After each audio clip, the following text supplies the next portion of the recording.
This is a video that I do not want to make, however, I feel like I need to at this point. If you have a Onewheel and you're in the Facebook groups, you probably know what this is going to be about, and it is about the new GT-S model. So, unfortunately, this is not a good video about the GT-S model. Now, I personally have not bought one. I have not ridden one, and it's for good reason at this point. They are having a lot of failures. And in the crawling world, y'all are probably familiar with the servos that were 4S rated that were dying on 4S because they didn't quite have enough voltage overhead for some of the components. The same thing is happening with the GT-S model. It has about 110 volt charged battery inside, which is higher than the regular GT. I think it's GT-S, yeah. And they didn't change their MOSFETs on there in particular. And then there's probably some other supporting componentry in there, but 110 volt battery, 120 volt max MOSFETs. And we're seeing quite a few different failure modes, but one in particular is that the MOSFETs just fry. And it could be for a whole lot of reasons. People are having the issue when they just turn it on. A lot of people are having the issues when they're riding as well. One of the last ones that I saw, he only charged it to 90% to try to avoid this. He went out, had a fail at about 20 miles an hour, broke his wrist, collarbone, fractured his face, bad fall. And he was also wearing pads as well. So it's something that I just need to make sure that is more aware at this point. The GT-S seems to be having a lot more failures. And Onewheel has somebody that's in the Facebook forums that they don't control, so they can't delete these posts. But he's saying that, oh, it's 1% or underneath 1% failure. If it's underneath 1%, they have a lot of boards out there. And is 1% failure acceptable on a board to where if it does fail, you're going face first into the concrete? That's maybe for the consumers to decide at this point. I would not accept that as a company.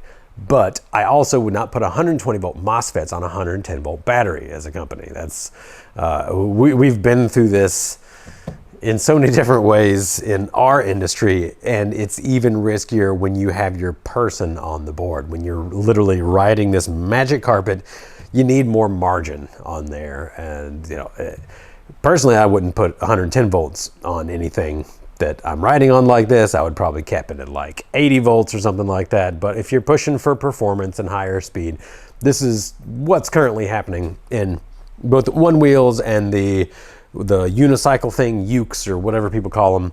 There's a voltage arms race, and we're seeing that, there's some downsides to it. The higher your voltage, the higher your voltage component ratings, your component voltage ratings need to be.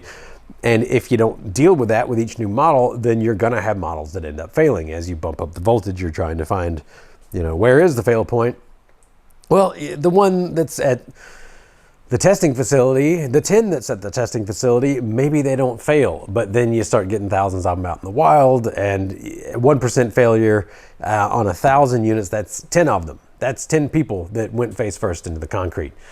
And we don't see nearly as many people talking about failures of other models. It happens very occasionally, yes it does, but like on the Pint X, there was an issue to where the BMS wires from the battery got pinched in there, and I took mine apart. I dremeled out that one little part of the case that was pinching the wires, and I actually had some wires that were starting to become exposed. And now the one particular known failure mode on this one is pretty much solved. What else could happen? Sure, there could be random failures. However, I tend to ride mine at 10 miles an hour and less. So if there is a problem, I can just run out. And I've fallen off of it before. I've hit potholes, I've hit a pothole before that I wasn't paying attention to. And I know from experience that I can run out at about 10 miles an hour. And so I just go slow at this point because these seem to be increasingly risky.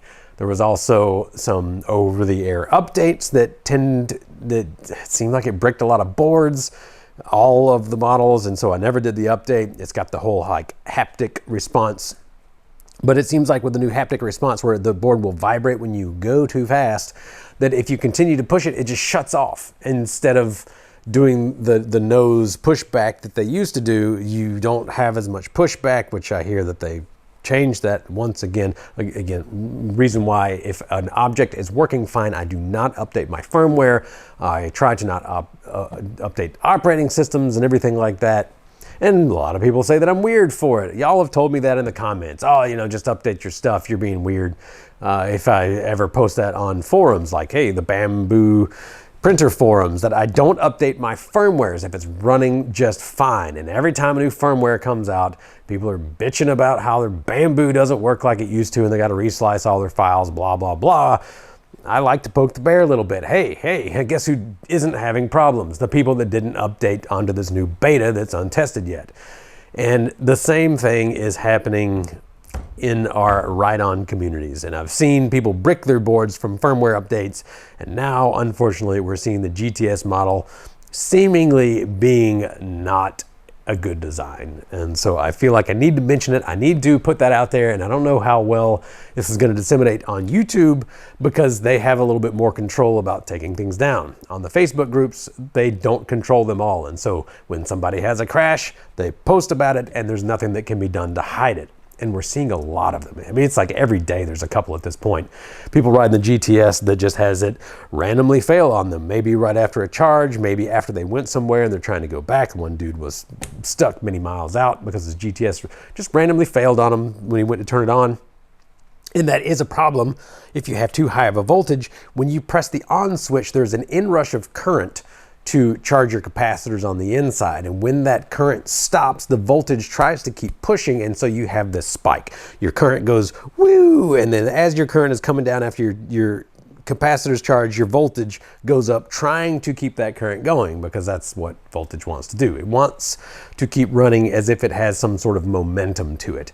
And both the amperage and the voltage interact. I'm getting into the weeds here, but at any rate, there are failures happening, and I feel like I just really need to bring it to light, because a lot of you may be interested in one of these guys. They are fun. They're super fun. Don't get me wrong. I really love this one, but I don't trust it at this point.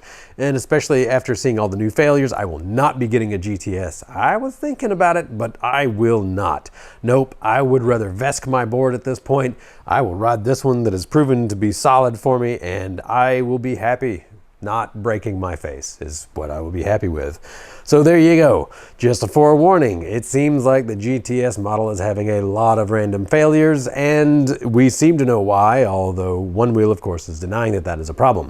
120 volt MOSFETs, 110 volt battery. That's not enough margin. I would be using at least 150 volt MOSFETs on this, at least. And then I would have a lot of over voltage protection in there as well. So in our case, for our little industry, we use Zener diodes. You can use that, the TVS, which is essentially a Zener diode that's just a little bit faster, that's made for it. Pretty much everything we use is actually a TVS, a transient voltage suppressor. They're going to need to put stuff like that into their board. They need more voltage overhead in their components, and hopefully they will address this. And if they don't, they're probably going to kill their company through litigation. They're already very litigious, so now all the lawyers are saying, well, we know that they're litigious, so that means they have money. We're going to go back after them. So we're going to see them one way or another either overcome this and fix the problem, or they will fail. This will be the undoing of their company. So there you go. If you're looking for a GT-S, be forewarned. The Onewheel GT-S seems to be having some problems. If you got any questions, leave them down below. And if you got any comments, leave them down below for other people to read. Maybe you've seen these failures. Maybe you have one and it's running just fine. Who knows? We won't know unless you tell us. So, as always, thanks for tuning in. Have a great day.